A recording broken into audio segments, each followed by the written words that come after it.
آپ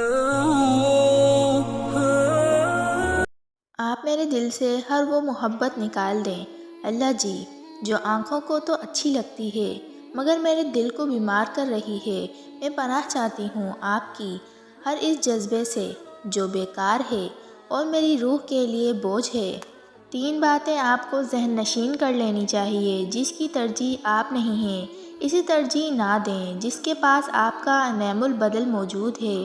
اس کے ساتھ اپنا وقت ضائع نہ کریں۔ جو آپ کی جگہ کسی اور کو بٹھا سکتا ہے وہ آپ کی جگہ ہے ہی نہیں۔ اللہ کی محبت کا سفر بہت حسین ہوتا ہے۔ جو اس سفر کا مسافر بن جاتا ہے اللہ اسے ابھی اندر باہر سے حسین کر دیتا ہے، پھر وہ دنیا کے غموں اور اس کی رنگینیوں میں کھو کر اپنا وقت ضائع نہیں کرتا، وہ تو پل پل اپنے محبوب کی محبت کی چاہ میں جینے لگتا ہے۔ پھر اس کی آنکھیں محبوب کی یاد میں بہتی ہیں، پھر اس کا دل اپنے اللہ کی یاد میں لطف آتا ہے۔ یقین کرو محبت کرنے والے بڑے ہی حسین ہوتے ہیں، انہیں دیکھ کر ہی اللہ سے محبت محسوس ہونے لگتی ہے، اور کیوں نہ ہو یقیناً یہ محبوب کی محبت کے رنگ میں رنگے چنے ہوئے لوگ ہوتے ہیں۔ یا رب تو ہمیں بھی اپنی محبت کے رنگ میں رنگ دے، آمین۔ یہ جو فاصلہ ہے نا اللہ اور بندے کے درمیان، یہ ایک جھٹکے میں طے نہیں ہوتا بلکہ زندگی چاہیے ہوتی ہے۔ اس مسافت کو طے کرنے کے لیے کبھی رینگنا پڑتا ہے، کبھی دوڑنا پڑتا ہے، کبھی چھوٹے چھوٹے قدم اٹھاتے مسلسل اسی طرح بڑھنا ہوتا ہے، پھر جوں ہی زندگی کا اختتام ہوتا ہے یہ مسافت بھی وہی ختم ہو جاتی ہے۔ ہاں مگر اس کی جس نے اس کے لیے دن رات لگائی ہو۔ اللہ کو کبھی مت چھوڑنا، اس کی پیروی کرنا، وہ ہے تو زندگی ہے۔ جب تم ٹوٹ جاتے ہو کسی بھی وجہ سے تو دل میں اللہ یاد آتا ہے نا، تمہارے دل کا اللہ کو یاد کرنا اس بات کی دلیل ہے کہ اللہ تمہارے ساتھ ہے، تو اٹھو اور اللہ کے آگے پھیلا دو، وہ رب جوڑ دے گا، سکون عطا کر دے گا۔ تم اپنے رب کو خاص رکھو، وہ تمہارے لیے اپنا کن خاص رکھے گا۔ چاہتے رکھو لیکن اللہ کی جانب سے بڑھ کر نہیں، اپنی پسند مانگو لیکن اللہ کو مانگنے سے پہلے نہیں، اسے سب سے اول رکھو، وہ معجزے کے لیے تمہاری دعاؤں کو سب سے اول رکھے گا۔ جو لوگ اللہ کی رضا میں راضی ہو جاتے ہیں وہی خوبصورت منزل پاتے ہیں۔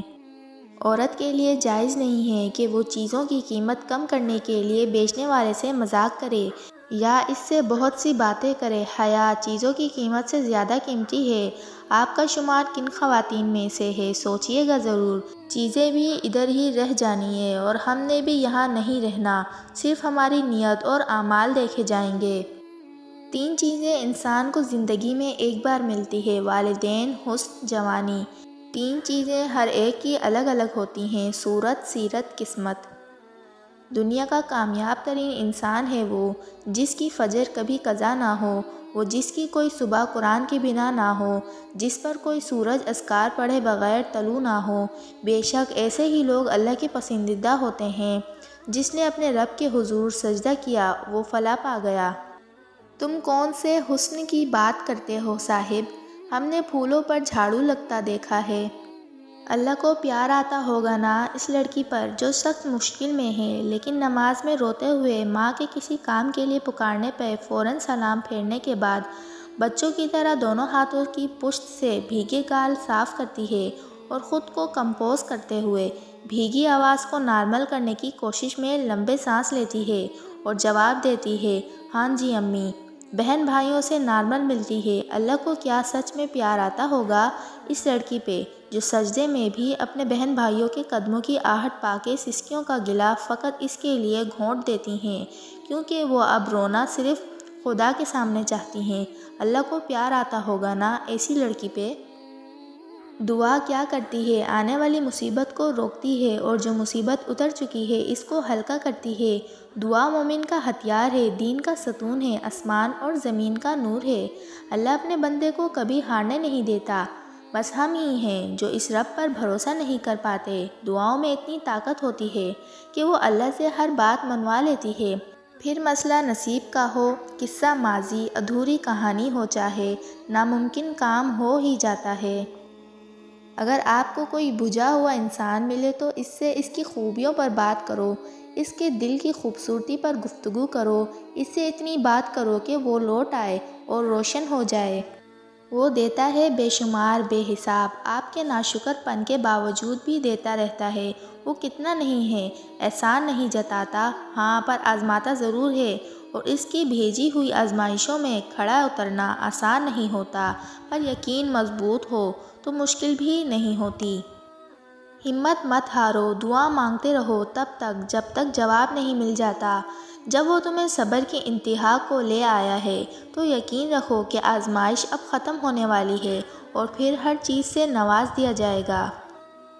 لوگ 1000 منتوں کے بعد بھی نہیں مانتے، اور میرا رب ایک سجدے میں مان جاتا ہے۔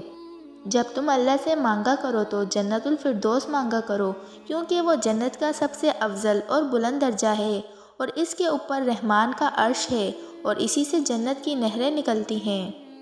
اللہ سے غافل ہو کر کسی بھی چیز کے پیچھے بھاگیں گے تو بری طرح منہ کے بل ہی گریں گے۔ پناہ مانگیں گے اس دنیا کی ہر اس چیز سے جو آپ کو اللہ سے دور کر دے، اور اپنی زندگی کا مقصد فقط اللہ کی خوشنودی بنا لیں، پھر آپ کبھی ذلیل اور رسوا پریشان نہیں ہوں گے۔